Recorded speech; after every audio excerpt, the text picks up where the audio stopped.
Is the optimism that surrounds the New York Giants this offseason truly justified? I discussed that and more with special guest Ed Valentine of Big Blue View coming your way next here on the Locked On Giants podcast.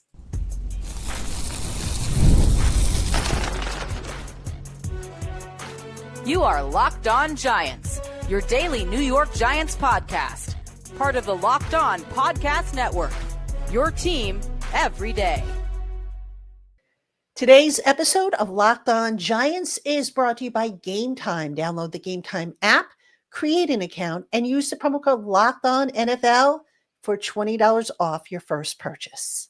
Hello, New York Giant fans, and welcome to another edition of the Locked On Giants podcast, part of the Locked On Podcast family, your team every day.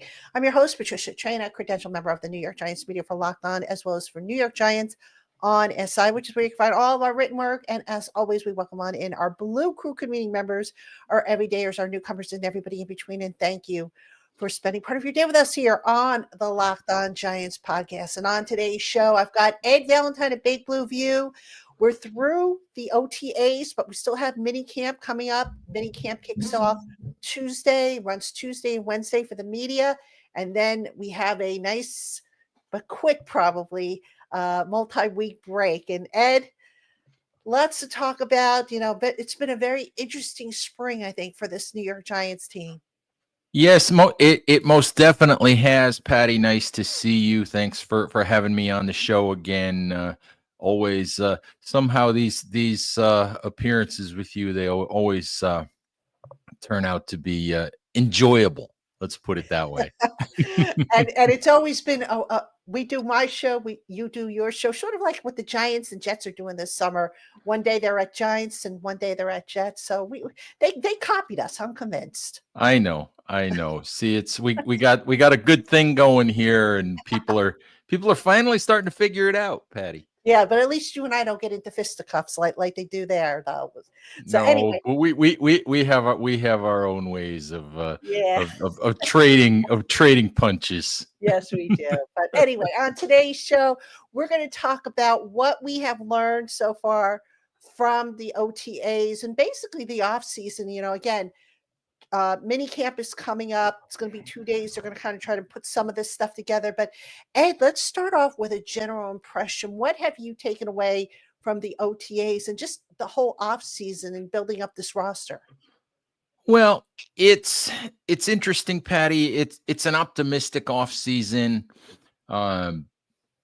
It feels like it feels like somewhat of a new beginning for the Giants, which is kind of interesting since it's the fourth year of the Shane Daboll sort of regime. And that comes with its own questions, but it does feel like there's some optimism, there's a good feeling, there's some hope around this team. It doesn't feel to me like a team that they went 3-14 a year ago. They were terrible. But it doesn't feel like a team that feels like it's headed for another terrible year. I mean, and that's all pie in the sky, and it's nice in June. We'll find out in September and October and November and all of that. But right now, it just feels like it's an optimistic time, for the Giants. They seem to feel pretty good about where they are at this point. Right. And, speaking on the offensive side of the ball, a big storyline has been the revamped quarterback room. I mean, everybody we talk to just absolutely praises Russell Wilson, Jameis Winston, Jackson Dart's getting his share of praise, but more so Russell Wilson and what he brings to the table. And Eddie, considering that the Giants didn't really make over the offense with the exception of the quarterback spot, is Russell Wilson, do you think, going to be enough to get that offense finally headed in the right direction? Well, Patty, all of their eggs are in the quarterback basket. Let's put it that way, because that really is the only significant change that they made on offense. And look, Russell Wilson is not the Russell Wilson of 2016, 17. He's not that guy anymore. But even a diminished Russell Wilson, if you want to call him that, is a better quarterback, to be honest with you, is a better quarterback than Daniel Jones. And I think that I don't think that's unfair to say that. And now I don't know. I wrote the other day, are the Giants really all in on Russell Wilson? And look, nobody is going to say a bad word about Russ at this point in time. Nobody's going to be critical. Nobody's going to walk up to a microphone and say, I want Jackson Dart to start. Nobody's going to do that. They're going to support Russ until it's time not to support Russ anymore. When they start, if they start 0-5, it's going to be time to support Jackson Dart. If they are, if they're 3-11 at some point in the season, it's going to be time to move on from Russ. They're going to say the right things. Russ is going to say the right things. Russell Wilson should be better for them than Daniel Jones was. And you look at it, they were 31st in the league in offense last year. They don't have to be a juggernaut. They don't have to be a top 5 or a top 10 offense. They just have to be better than they were. And they have to hit some of the plays that they missed. They have to avoid some of the terrible mistakes that they made down the stretch of games like they did against the Bengals last year. If Russell Wilson can do those kinds of things, then they'll be better off. And I think he can. But nobody should think that Russell Wilson is a panacea. There's a reason why the Seattle Seahawks moved on from Russ as soon as they could the first time he had a losing season. There's a reason why it didn't work in Denver. There's a reason why Mike Tomlin didn't want him in Pittsburgh. So nobody should think that it's, that you're getting all pro Russell Wilson, but it is better than what the Giants had. Right. So does that leave concerns for you that at some point, maybe the reasons that other teams moved on for him might, poke their heads? Sure. You have to think about that. I think that Russell Wilson has had a really good career. I don't know that I buy the argument that Russ is a guaranteed Hall of Famer. Let me put it this way. If Eli Manning's not a lock to be a Hall of Famer, then I'm not buying that Russ is a lock to be a Hall of Famer. But, that argument aside, when you look at Russell Wilson's past, he's a bit of an acquired taste. And, the question coming out of Pittsburgh was, could he actually lead? Were people actually willing to follow him? And so far, the Giants have said all the right things. But we'll find out. We'll find out when you get into a couple of tough games in September and October, and we'll see how that goes. We'll see if the Giants are actually following, Russell Wilson's lead. But I think that's, that I think it's a fair question, and I don't think we'll know until we get there. Hey, Giant fans, there's nothing like the NBA playoffs. The intensity, the buzzer beaters, the fans losing their minds. It's the kind of atmosphere you must experience live. And this year's matchups are already delivering. If you want in, Game Time makes it fast and easy to get seats, even for the biggest playoff games. Prices on the app actually drop closer to tip-off, and with killer last-minute deals, panoramic seat views, and no surprise fees, Game Time is a total game changer. Game Time also offers a wide variety of event tickets besides basketball. Get tickets to FIFA World Cup matchups, MLB, WNBA, concerts, comedy, theater, and so much more. If you've never used Game Time, now's the perfect time to experience the ease and affordability the service has to offer. Take the guesswork out of buying tickets with Game Time. Download the Game Time app, create an account, and use the promo code LOCKEDONNFL for $20 off your first purchase. Terms apply. Again, create an account and redeem the promo code LOCKEDONNFL. That's LOCKEDON NFL for $20 off. Download Game Time today. Last minute tickets, lowest prices guaranteed. Ed, Jackson Dart has been a hot topic, obviously, future franchise quarterback. At least that's what he's being groomed for. His last couple of practices, this last one, a little rocky, not as bad as the week before when it was a bit more rocky. People just seem to, it's interesting. I'm looking at social media and some of the headlines from aggregators who are just saying, oh, Jackson Dart is horrible, blah, blah, blah. Do you think people just need to kind of back off a little bit? I mean, this is a kid who's, how many weeks has he been here? I mean, to me, it just seems like people have unrealistic expectations of him. Would you agree? Absolutely. Patty, that's unfortunately one of the things about the business that we're in is everybody can have an opinion. Everybody has a platform, because of the internet, and it just is. There's no basis for. I saw the article that I think you're referencing the other day. Somebody wrote something about how Jackson Dart had a bad day, and it proved that the Giants made a mistake by not drafting Shedeur Sanders.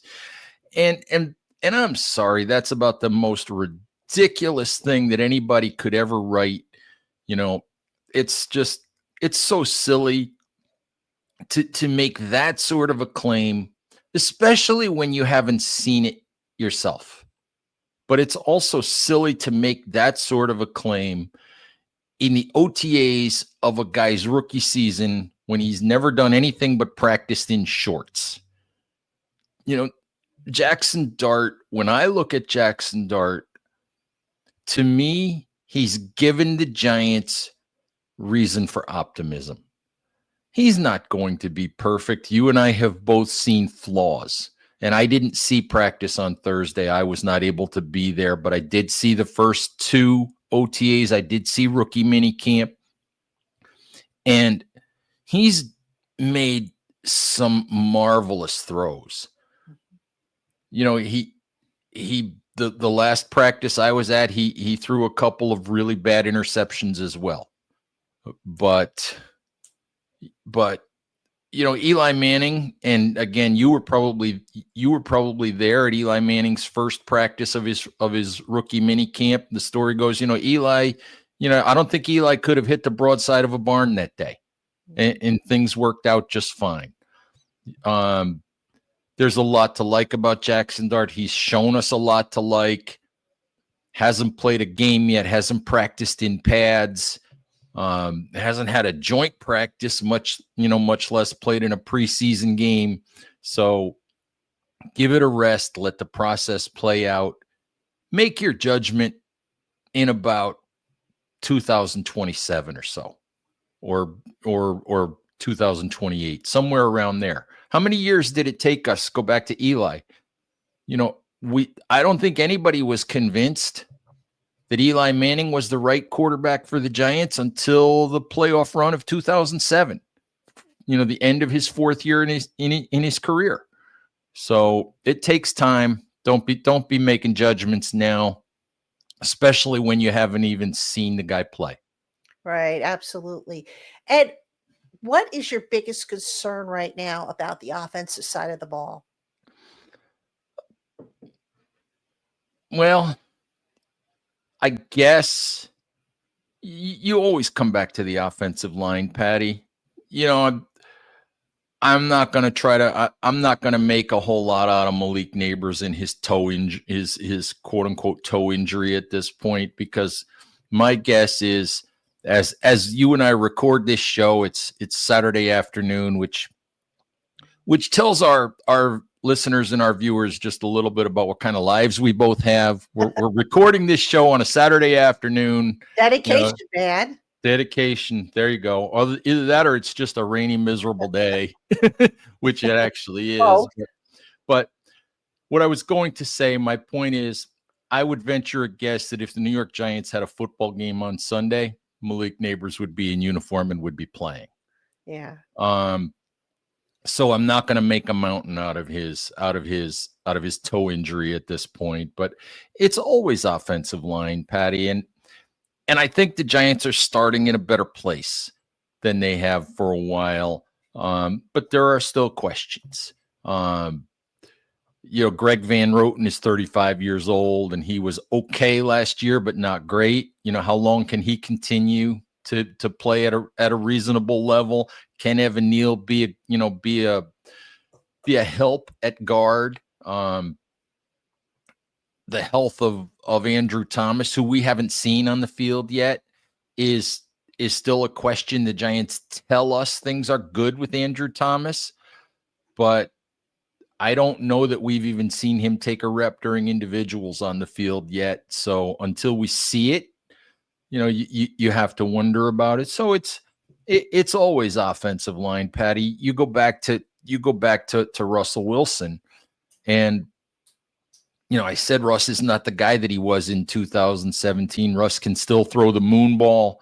He can still make the right read. He can still deliver the ball where it's supposed to be delivered. But he's not going to make the plays with his feet. He's not going to have the escapability that he had, 6, 7, 8 years ago. And if Jackson Dart's playing, you don't want the kid to get beat up as a rookie. You just don't. So I think the offensive line starts in a better place, but there are still questions. Speaking of, just one more on the offense. You mentioned Jackson Dart. Unlike the case as Eli Manning when he first came here, Eli was I think QB2 on the depth chart. Jackson Dart right now is QB3. So that being said, if he continues as QB3, he's not getting in at all unless Wilson and Winston cannot play for whatever the reason. And I bring that up because if you want to get him some reps here and there, like in a blowout situation or a mop-up role, they really can't unless they flip the order of the quarterbacks. So that being said, Ed, do you see a scenario where maybe very quietly the Giants will flip the order, put Jameis Winston as number 3, move Jackson Dart into that number 2 spot as we get further down, the season, not right away, but maybe further down the season, so that if there is an opportunity for Jackson Dart to get in there for some live reps, even if it's in a mop-up role, that they are able to cash in on that. Absolutely. And that makes sense, doesn't it? I mean, look at it. I think where that happens, Patty, is if things don't go well. If things don't go well the first few games of the season, if they sense that that they're not going to be competitive, that the playoffs are going to be out of reach, and they have this, and they sense that eventually, they're going to want Dart to start some games toward the end of the season, then I think it makes sense to do that. You get him in the game for a couple of series here, a quarter there in a game that's out of reach. But I kind of agree with you that I think that would be the first step, the first indication that we would see Jackson Dart this year.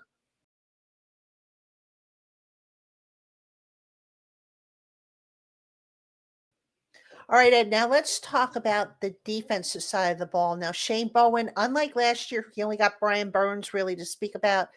He got a lot of love, a lot of extra pieces up front, the pass rush with Abdul Carter and the back end of the defense. Basically, he got more guys than, he got last year. Now, last year, I'll be the first to admit, I was a little critical with of Bowen and how he deployed some of his guys.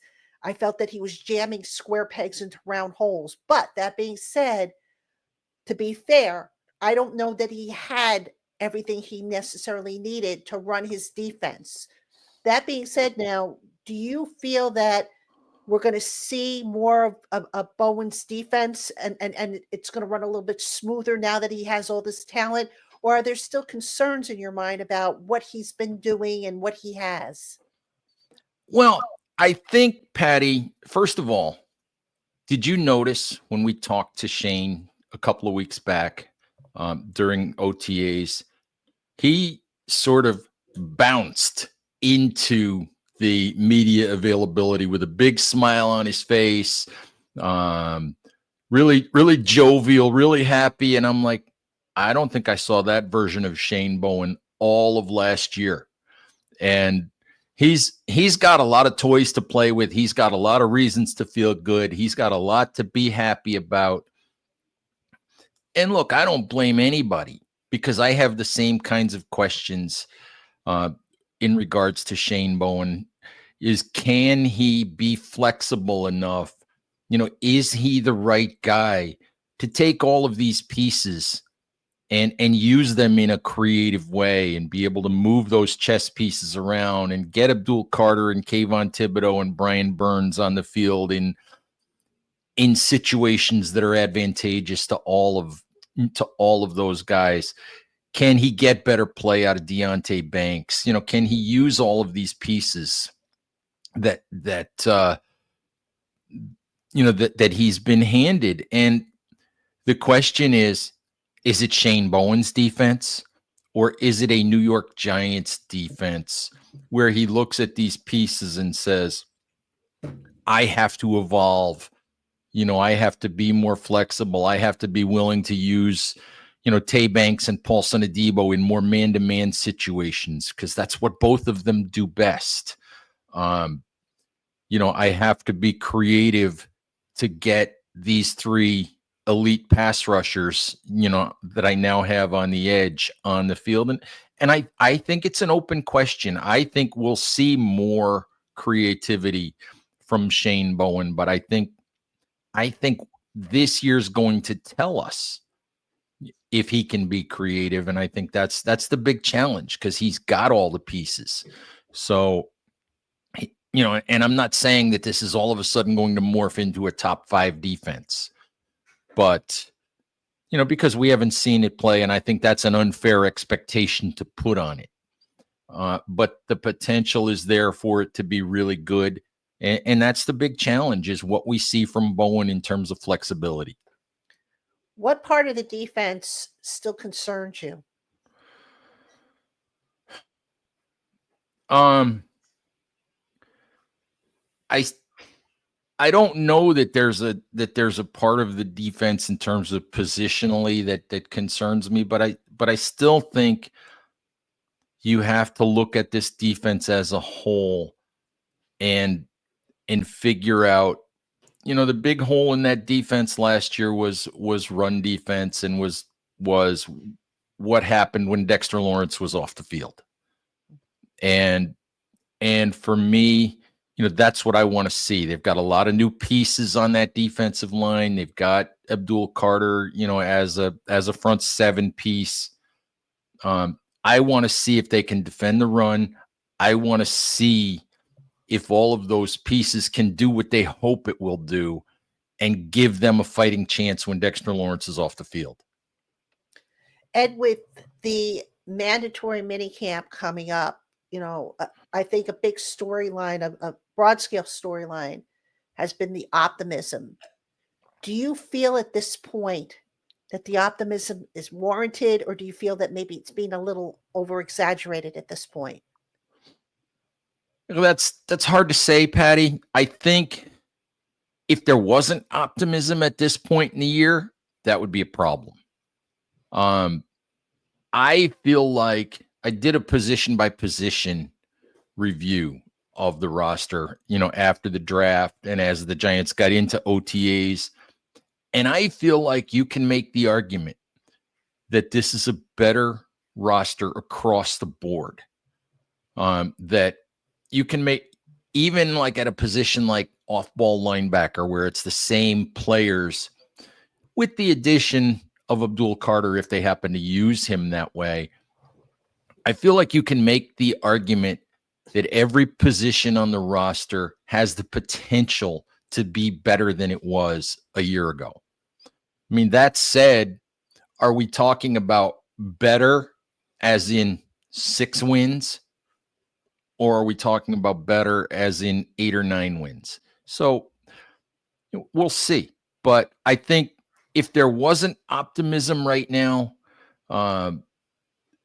that would be a problem. I do think this is on paper, a better football team, but we know that the NFC East is no cakewalk. I hate this deciding 4 or 5 months in advance that it's a brutal schedule and a team should only win 3 games or will only be favored in 1 or 2 games. I hate that because I'd rather just judge the game the week that it's being played. But it's not going to be an easy road for the Giants. So we'll see. But I do feel like there's optimism. I do feel like it's justified for the reason that I think they are better. Keeping along that vein, do you feel that they have closed the talent gap with the rest of the team and the teams in the division? With the Eagles, probably not, because the Eagles just continue to get better. They just continue to stockpile talent. But I will say this, all right? Put the Eagles aside for a minute.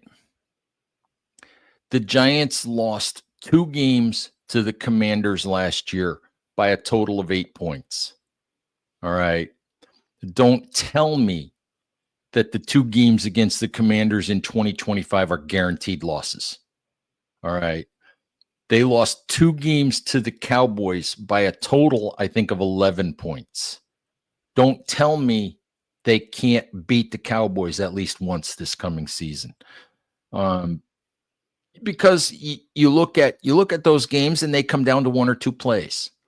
If you're better across the board, if you have better quarterback play, if you have a healthy place kicker, don't tell me that you can't win some of those football games. So, they're not the Philadelphia Eagles. They're not a team that's going to be ready to make a deep playoff run and go to the Super Bowl. But I think they're more competitive. So that being said, Ed, what does success need to look like for this team in order for this regime to get a 5th season? Oh, I hate that question, Patty. I hate that question. You know, but, what? You thought this was going to be a cakewalk? I don't know, Patty. I don't know. I should know you're going to try to kill me on these things. But no, what's to me, I don't know if you can put a number to it. What I do know is 3 or 4 wins gets Brian Daboll fired. I don't care. Whether Jackson Dart ends up playing the last 4 or 5 games of the season, 3 or 4 wins probably gets Brian Daboll fired. Because at some point you just have to look at the results and say he's just not getting them. I think it's the gray area is when you start to get into 6, 7 wins, maybe even 8 wins. Because what does it look like? What does it look like? What does it feel like? If they get Jackson Dart on the field, does he look like a guy who shows some confidence and gives you some hope for the future? Or does he look like a disaster, which makes you wonder why everybody spent the last 2 or 3 years saying, Brian Daboll was this tremendous evaluator of quarterback talent. If the offense looks like a disaster with Russell Wilson running it, and looks like it did with Daniel Jones the last 2 years, again, that's a hit. That's a negative for Brian Daboll. So I think it's one of those deals where if you get into that 6-7 win territory, what does it look like? Are the Giants getting blown out, 4 or 5 times like they did last year? Are they competitive in all of those games? But I do think you've got to get to 6 or 7 wins to start having an argument that Brian should come back. Interestingly, I would have, if I had asked myself that question, I don't think I would have attached a win total, but I'm sure you'll ask me that when we do your show. And final question for you. There's 2 more practices for the spring. They're not going to be contact practices, not going to be in pads. What do you want to see, or how do you want to see the Giants end this spring? What kind of are you looking for a performance, or just what do you want to see before we all go off to our summer breaks? Well, obviously, I don't want to see anybody get hurt. That's I don't want to see anybody get hurt. I would like to see, and it's kind of interesting. One thing we've seen with Shane Bowen is this turnover chest and this emphasis on turnovers and all of that. And there have been more of those this spring. There have been more interceptions. There's been more plays on the ball. And that's a great thing for the defense. But is it a great thing for the offense? I think that we're still seeing the receivers get on the same page with Russell Wilson. We're still seeing, guys get on the same page with Jameis Winston. I guess I just want to see some consistency on the offensive side a little bit, but mostly you want to get through this. I'd be really curious to see if they get Andrew Thomas and a couple of the guys that haven't really done much work, get them on the field a little bit during the mini camp. I'd feel good about that because it would start to answer the question of whether some of these guys are of how healthy some of these guys actually are. Right. I have a feeling though we won't see Andrew Thomas or Dexter or Malik. I don't think at this point I can't see them doing it, but the concern becomes if they start off training camp on PUP, then I would say I would be concerned. But anyway, Ed, want to thank you for coming on. Giant fans, that's going to do it for this edition of Locked On Giants. Now, make sure you keep it here. Tuesday, I will have a mini camp report. I'll have a mini camp report on Wednesday, and then I'll have a spring wrap-up show for you on Thursday, including I might have a special guest for you to come on that'll be on with me on Thursday. So we got plenty more to do this week as we wrap up things here on spring football and on the Locked On Giants podcast. For Ed Valentine, I'm Patricia Traina. Giant fans, I'll catch you tomorrow.